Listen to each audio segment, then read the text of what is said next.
Hello, today I would like to talk to y'all about the research that I have been working on looking at residual effects of herbicides used in pastures on clover productivity and establishment. So I thought this was important because, as you all know, there are many negative effects of weeds in pastures. Some of these effects are that weeds can decrease the quality of your desirable forages because they are often non-palatable or toxic to livestock. They can also decrease the quantity of your forages because they are often very competitive with your desirable forages. There are currently no pasture herbicides on the market today that are labeled for use in pastures with clovers or other forage legumes, though white clover has shown some tolerance to 2,4-D in the past. So the objective of my study was to formulate a plan that would provide for pasture weed control, but still include clovers as a forage component in pastures. I replicated my study in 2 locations in northeast Louisiana, one location being at the Macon Ridge Research Station in Winsboro, Louisiana, which is where I work, and the other at St. Joseph, Louisiana, at the Northeast Research Station. I chose 4 clovers for my study. The 4 clovers that I chose are the most popular clovers in our area. These are white, red, crimson, and ball clover. Here you can see white and red clover, and these are popular in our area because they have a longer growing season than most other clovers. And here I have ball and crimson clover. Ball is a popular choice because it's a prolific reseeder, and crimson clover is an earlier producing clover. So my study, the experimental design of my study was a randomized complete block design, and it had 4 replications. As I previously stated, I used 4 clovers, ball, white, crimson, and red. And I used 2 herbicides, Grazon P+D, which is 2,4-D and picloram, and Pasture Guard, which is fluroxapyr and triclopyr. I applied these herbicides at 4 fractions of the full recommended rate, and these were at 0, 1/4, 3/8, and 1/2 of the full recommended rate. I did this to simulate herbicide degradation in the soil over time. The herbicides were applied using a tractor-mounted spray boom, and they were applied at time of planting in mid-October. The clovers were planted with a drill-seeded planter, and it was a cone-type planter that you can see here. Data collection was taken in the form of plant counts at Emergence and then again in March. These plant counts were taken in the form of, I counted every plant within 3 random 1-foot sections of row in each plot. I also took visual ratings at Emergence, and then monthly for 5 months. The visual ratings were on a scale of 0 to 10, 0 being no plants present, and 10 being complete stand establishment.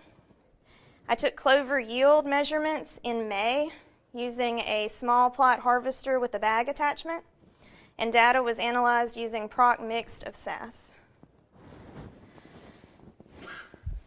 These graphs show the effect of herbicide on clover stand at Emergence and then again in March. The y-axes show plants per foot of row, and the x-axes show the clovers. The blue bars represent Grazon P+D, the red represents Pasture Guard, and the green represents none. You can see at the Emergence count, there was no significant difference among any of the clovers, so this means that they all did emerge, and at Emergence, there was no significant difference among any clovers when treated by either of the herbicides. But then in March, you can see, if you look at the red graphs, or at the red bars, that Pasture Guard had no significant impact on the clovers when compared to the non-treated, but Grazon P+D significantly reduced stand. This graph shows the herbicide effect of clovers just 3 months after emergence, and the y-axis is the visual ratings on a scale of 0 to 10, and the x-axis shows the clovers again. And I'm using the same color scheme as before here. So the Grazon P plus D, you can see by looking at the blue bars, you can see that Grazon P plus D significantly impacted clovers, or it significantly impacted the clover stand even just 3 months after emergence. And the pasture guard had no significant impact. This graph shows clover yield response to herbicide rate.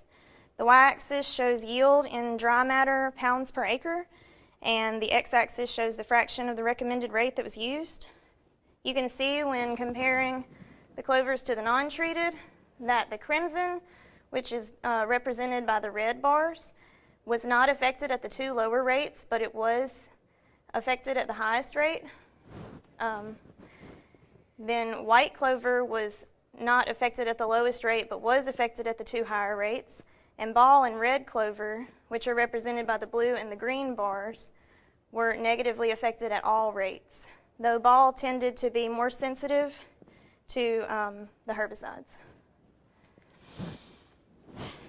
This graph shows the effect of herbicides on clover productivity. Again, we have yield represented on the y-axis by dry matter of pounds per acre, and the x-axis represents the fraction of rate used. You can see by looking at the blue bars, which are the Grazon P plus D, that Grazon P plus D, was the trend in all the others, significantly reduced yield, whereas Pasture Guard had no effect. So the previous slide, the effects that you saw on the previous slide were mainly due to the Grazon P plus D and not the Pasture Guard. So these pictures show red clover and ball clover 1 month after treatment with a half a rate of Pasture Guard. And the pictures on the left,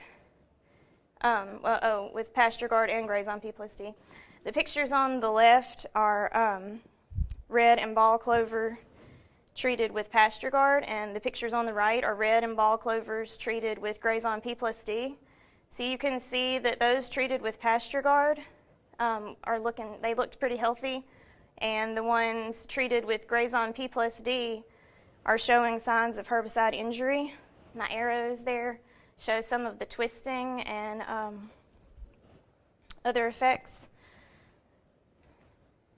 And these pictures are basically the same as the previous slide, but this is crimson and white clover.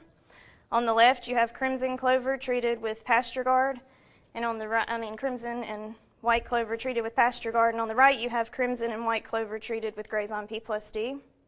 Again, this is 1 month after treatment, so all clovers did emerge, but those treated with the Grazon P plus D are showing signs of herbicide injury.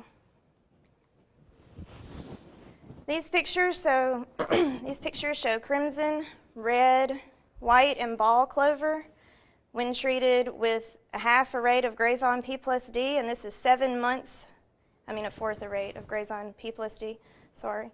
This is 7 months after treatment. So this is the very lowest rate of P plus D. And so even at the lowest rate of Grazon P plus D, you can see that we had significant stand loss, though crimson seemed to tolerate it a little better than the others. Now these pictures show crimson, red, white, and ball clover at a half a rate of Pasture Guard. This is 7 months after treatment. So you can see that even at the highest rate of Pasture Guard, we had no significant stand loss or injury. So in conclusion, clover stands and productivity were significantly reduced by Grazon P plus D, even at low levels. So Grazon P plus D would not be recommended for use in pastures with clovers. However, Pasture Guard did not significantly reduce stand or impact clovers in any way, and it would be a viable option in pastures with clovers. Ball appears to be more sensitive to these herbicides, while crimson appears to be more tolerant. I would like to thank my committee members and the farm staff and student workers at the Macon Ridge Research Station and the Northeast Research Station. And with that, I thank you, and I will take any questions that you have.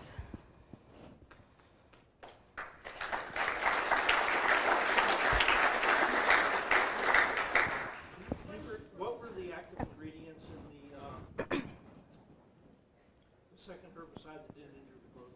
And the question was, what are the ingredients in the Pasture Guard? It's fluroxapyr and triclopyr. Do you have any idea of the half-life for those herbicides? I think that for the Pasture Guard, it's about 10 days, and for the Grazon P+D, it's about 90 days. I'm not 100% sure, but I think that's what it was. Yeah, there you go. 30 for P+D, would you say, would be the average half-life you see in studies on P+D virus? That's 30. And so when you get into Pasture Guard is residual in the soil for 30 days, but the thing is it's not actually taken up by plants, so even though it's there, it has a half-life of 30 days, once it's in the soil, it's not taken up, so it's not going to affect the plant. Well, not significantly affect the plant. Oh, and I'd like to point out that that this strictly was a residual study. It was not, in no way do I recommend that you spray these herbicides on your clovers. I mean, this was strictly residual, and it was all done prior to emergence. So. Any idea of how much weed control you could expect from a half rate of these herbicides? The question was, is there any, do I have any idea of how much weed control to expect from these herbicides? Well, that wasn't really what we looked at in this study, so I can't say for sure, but yeah, I mean, we didn't look at, this wasn't a weed control study as much as it was a tolerance study, so. So on the Pasture Guard, what was your actual half rate? I mean, how many pints of Pasture Guard was applied? Well, the question was, what was the actual half rate? So it would have been 1 pint of the Pasture Guard, because it's recommended at 2 pints per acre. So, and is this the HL formulation of it that y'all use? High-low formulation, or was it the old-fashioned? The question was whether it was the HL formulation. It is the current recommended formulation, so I believe that if that's what is currently, yes.